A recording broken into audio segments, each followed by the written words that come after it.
Hello and welcome to Macanori, where I'm reading to you from The Headhunter, which is volume 1 in my Ellie Lawrence supernatural crime thriller series. And if you remember from last week, Ellie had just reconnected with Vicki, and Vicki had screamed down the stairs that she needed to get her glad rags on because it was concert time. So we're up to chapter 11, and this is all about that tonight. So hope you're sitting comfortably. "Come on, Elle, we'll be late," Vicki shouted up the stairs. "Where's the mutt?" "Loki is chewing on his latest bribery gift, deciding whether to forgive me for going out," Ellie replied as she appeared at the top of the stairs. She was wearing skinny jeans, a grill t-shirt and leather boots. She clutched her battered leather jacket in her hand. "Could you be more obvious?" Vicki said, rolling her eyes. "I'm not going out with you if you're wearing that." "Where did you get it anyway?" She stood, arms folded, blocking the exit from the stairs. Ellie attempted to slip past, but Vicki wouldn't budge. "Seriously?" Ellie said, looking at her friend. "Where did you get it, Elle? Even I don't have one of those, and I'm sleeping with someone in the band." "Oh, come on, Vic. I thought you said we were going to be late." "You need to change, and I want to know where you got it." Again, Ellie tried to get past, but Vicki pushed against her, causing Ellie to fall back onto the stairs. "Jesus, Vic, it's a bloody t-shirt. What the hell is the matter with you?" Ellie snapped as she stood up, and none too gently shoved her friend out of the way. "Ow! There was no need for that." Ellie closed her eyes, took a deep breath and counted to 10. "Vic, it's a t-shirt. It's not the end of the world. Just because I have one and you don't doesn't mean anything sinister. Where did you get it, Elle? Did he give it to you?" "Who?" Ellie watched as Vicki flexed her hands. "This is ridiculous." "Jarrod. Who else?" "How can Jarrod have possibly given me a t-shirt when I haven't even met him?" "How do I know you haven't met him? I mean, you've met so many other people since you've been back." "Do you have any idea how ridiculous you sound?" Ellie could feel the black ball inside her bobbing up and down. She hadn't had to work this hard to keep the wolf at bay for a very long time. "You're not denying it though, are you? I knew I was right. I suppose you've slept with him as well, haven't you?" Ellie stared at her friend, the ice blue eyes slits, the thin line of her lips rendering her face cold and hard, the fingers like claws as she faced Ellie. Ellie shook her head. "I don't miss this aggro." "I've had it for years, Vic. You used to have one too. We got it at their first concert, remember?" "I don't believe you," Vicki said, her stance unmoving. "Look at it closely," Ellie said, and turned her back to Vicki, moving her hair so her friend could see the tour dates listed on the back. "Why don't I remember?"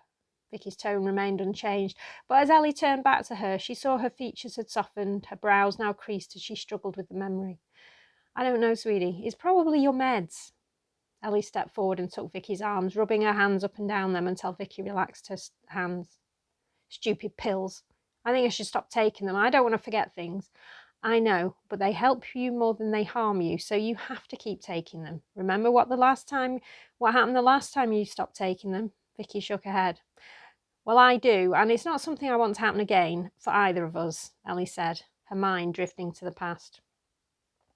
When Vicki had first come to live with Ellie and Sean after being released from Sackville School, they'd taken charge of handling her medication. They'd gradually progressed to reminding Vicki to take them. After a year, Ellie found that when she or Sean had reminded Vicki, she'd responded by saying she'd already taken them. So, little by little, they'd stopped prompting her. Not long after, Ellie noticed minor changes in Vicki's personality and in the way she responded to people. At first, it was the odd sarcastic comment, which progressed to snapping and increased to paranoia. Ellie asked Vicki if she was taking her pills, and she said she was. Stupidly, Ellie believed her. But soon the obsessive behaviour kicked in.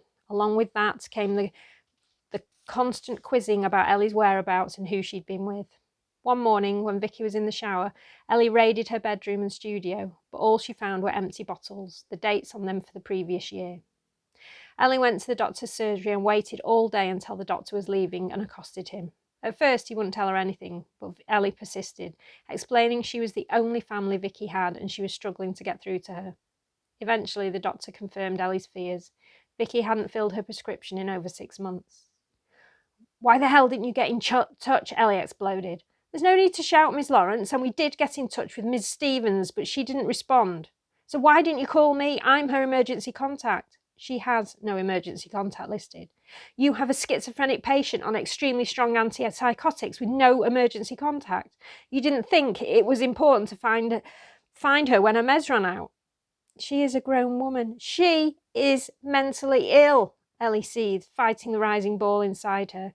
Well, she should be committed, not out. Do not even go there, Ellie snarled, taking a step towards the doctor, who stepped back, raising his arms to ward her off. Please, will you get her prescription filled so I can get her back on her meds, Ellie said, her nose inches from his. The doctor nodded. Ellie waited while the on-site pharmacy sorted the prescription, and she made sure she added her contact details to Vicki's records. She also requested they contact her if Vicki failed to refill her prescriptions at the set time. By the time Ellie got back to the apartment, though, all hell had broken loose. Crockery lay smashed on the kitchen floor, a carving knife was embedded in the back of the sofa, and Vicki's canvases were strewn around the apartment, slashed. Ellie turned to reach for the phone to call Sean at work, just as an artist's palette came whizzing through the air, narrowly missing her head. Get out! Vicki screamed. Ellie looked up to see her friend, her hair wild and unkempt, balancing on the edge of the mezzanine platform that served as her studio and bedroom. Vicki clutched an artist's knife like a dagger in her left hand. Vicki, it's me, Ellie. I am not going to hurt you. Elle? Yes, honey, it's me. Tell me what happened. He told me to do it. Who did, sweetie? Ellie crooned in the gentle voice she'd used to calm Vicki when they were at Sackville. He did, Vicki said. Vicki had never told Ellie the names of the voices she heard, but he was the most irrational and destructive. Why did he tell you to do it? He didn't say. Vicki tailed off, swaying back and forth, muttering to herself and lashing out with a knife. Put the knife down, honey, and come and talk to me. No, you're a whore and you need to be punished. As she finished the sentence, Vicki launched herself from the platform. Ellie moved in a flash and Vicki hit the floor, crying out in pain.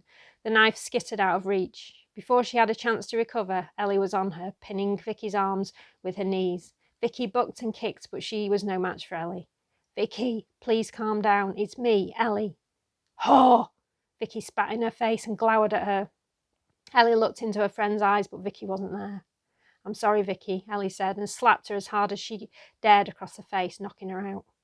Ellie called Sean, and he rushed home, carrying restraints and a sedative. It had taken them a month before Vicki would take her medication without a fight.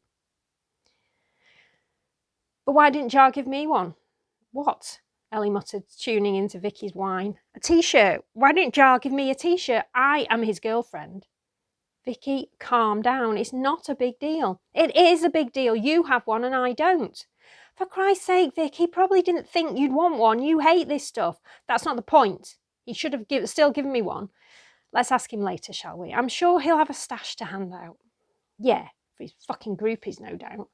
Probably, but what's the problem? We were both groupies at one point. Ha, not like these whores. Vicki! Ellie stared open-mouthed at the venom in Vicki's words. Vicki shrugged and looked down, studying her fingernails. Ellie watched her for a few moments, but when it seemed clear Vicki was done, she said, Come on, it's going to be a pain to park as it is. I'm not going out with you dressed like that.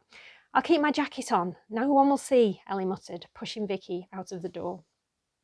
And that's it. To find out how the concert actually goes, you'll have to tune in next week. And for the next chapter in The Headhunter. Have a great week. Bye.